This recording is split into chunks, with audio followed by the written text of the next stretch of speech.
Assalamualaikum warahmatullahi wabarakatuh. Oke, pada kesempatan kali ini saya akan menjelaskan mengenai perjalanan pendidikan di Indonesia dari masa ke masa. Seperti yang kita tahu bahwa sebelum Indonesia merdeka hingga sekarang, kurikulum pendidikan yang ada di Indonesia sudah berganti-ganti menyesuaikan dengan perkembangan zaman. Nah, sebelumnya kita coba lihat mengenai salah satu tokoh pendidikan nasional Indonesia, yaitu Ki Hajar Dewantara. Nah, Ki Hajar Dewantara ini merupakan salah satu tokoh nasional di bidang pendidikan yang mana jasa beliau sangat besar di bidang pendidikan. Nah, salah satunya adalah beliau penggagas berdirinya perguruan taman siswa yang dulu berdiri saat masa-masa penjajahan kolonial Belanda. Dan pendirian taman siswa ini merupakan usaha oleh Ki Hajar Dewantara untuk membebaskan rakyat Indonesia dari belenggu penjajahan kolonial, tepatnya di dunia pendidikan.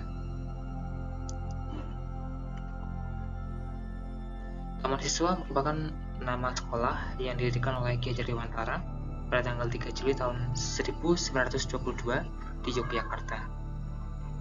Nah, jasa beliau sangat besar sekali, dan sehingga beliau pun juga mendapatkan Dr. Honoris Causa dari UGM Yogyakarta. Nah, sekarang kita coba melihat menelisik jalanan kurikulum yang ada di Indonesia. Kurikulum pendidikan di Indonesia sudah berganti dari masa ke masa, mulai dari zaman awal kemerdekaan hingga zaman sekarang. Nah, kurikulum di Indonesia tercatat sudah 11 kali berganti kurikulum. Kurikulum pendidikan memiliki sifat yang dinamis dan berubah mengikuti perkembangan zaman. Oleh karena itu, menjadi hal yang wajar dan menjadi keharusan kurikulum berubah untuk memenuhi tantangan perubahan zaman. Faktor-faktor yang mempengaruhi perubahan kurikulum di Indonesia. Nah, dari serangkaian perjalanan kurikulum yang ada di Indonesia, berubahnya kurikulum di Indonesia dipengaruhi oleh beberapa hal. Nah, salah satu yang paling menonjol pada saat awal kemerdekaan itu pengaruh dari sistem politik yang ada waktu itu. Jadi ketika penguasa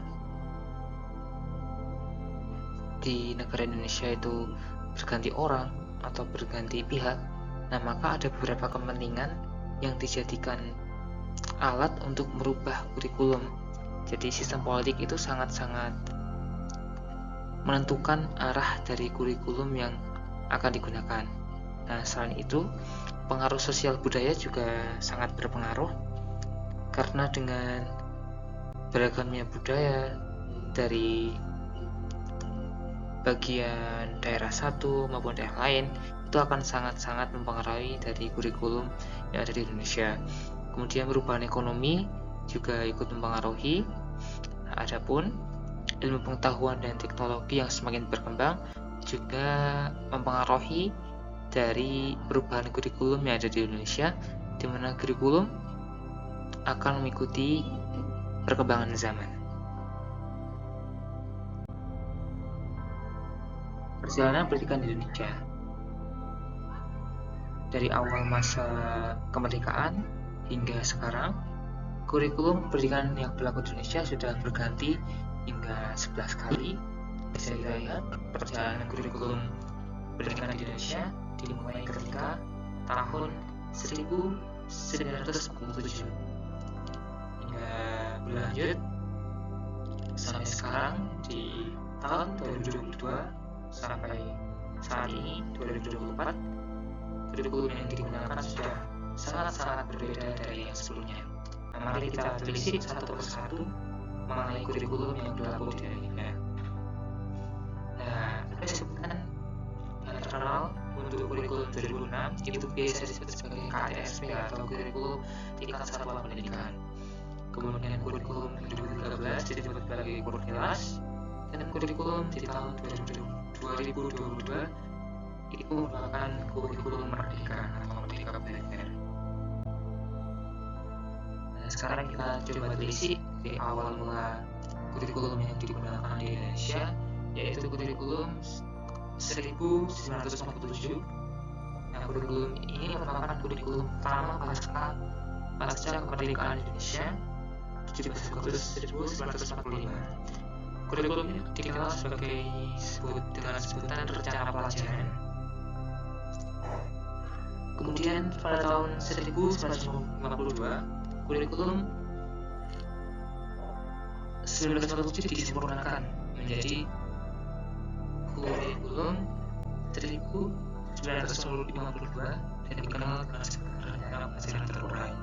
Nah, yang paling menonjol dan sekaligus menjadi ciri dari kurikulum 1952 ini adalah bahwa setiap rencana pelajaran harus memperhatikan isi pelajaran yang dihubungkan dengan kehidupan sehari-hari. Lanjut hingga tahun 1964, kurikulum sudah berganti lagi, di mana pada kurikulum ini pemerintah berkeinginan agar rakyat memiliki pembekalan akademik untuk pembekalan pada jenjang sekolah dasar. Lanjut hingga di tahun 1968, di mana pada tahun ini merupakan pergantian dari orde lama ke orde baru. Nah, maka kurikulum ini merupakan kurikulum pengganti pada orde yang lama. Kelahiran kurikulum ini bersifat politik, di mana isi pendidikan bertujuan untuk mempertajam pengetahuan dan keterampilan serta fisik dari peserta didik. Kurikulum 1968 merupakan perwujudan dari perubahan orientasi pada pelaksanaan UUD 1945 secara modern dan konsekuen. Lanjut di tahun 1975, kurikulumnya sudah berganti lagi, di mana pada kurikulum ini dikenalkan dengan yang namanya satuan pelajaran, yaitu rencana pelajaran setiap pokok bahasan. Nah, pada kurikulum ini, guru dibuat sibuk untuk menulis rincian apa saja yang akan dicapai oleh peserta didik. Dan berlanjut pada tahun 1984, nah, kurikulum ini merupakan kurikulum dari 1975 yang disempurnakan dan dikenal dengan metode CBSA atau pengenalan metode cara belajar siswa aktif. Nah, di mana pembelajaran yang dilaksanakan itu berpusat pada siswa atau student oriented. Nah, pada saat ini sudah mulai pendekatannya sudah menggunakan berbasis ilmiah, di mana pendekatan ini berusaha untuk mengaktifkan siswa untuk menjadi sebagai subjek belajar, bukan hanya sekedar objek belajar. Kemudian lanjut tahun 1994, di mana kurikulum ini dikenal sebagai kurikulum yang terpadat karena beban belajar siswa dinilai terlalu berat dan muatan nasional sampai muatan lokal juga terdapat sangat banyak di kurikulum ini. Lanjut lagi di tahun 2004, di mana kurikulum ini disebut sebagai kurikulum KPK atau kurikulum berbasis kompetensi, dan struktur kompetensi dasar KPK ini dirinci dalam komponen aspek, kelas maupun semester.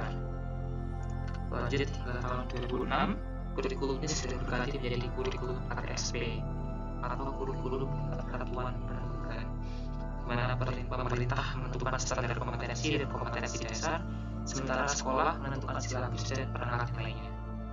Nah, dari sini sudah terlihat ya bahwa di kurikulum 2006 pemerintah sudah memberikan keluasaan bagi satuan pendidikan untuk mengembangkan kurikulumnya sendiri atau mengembangkan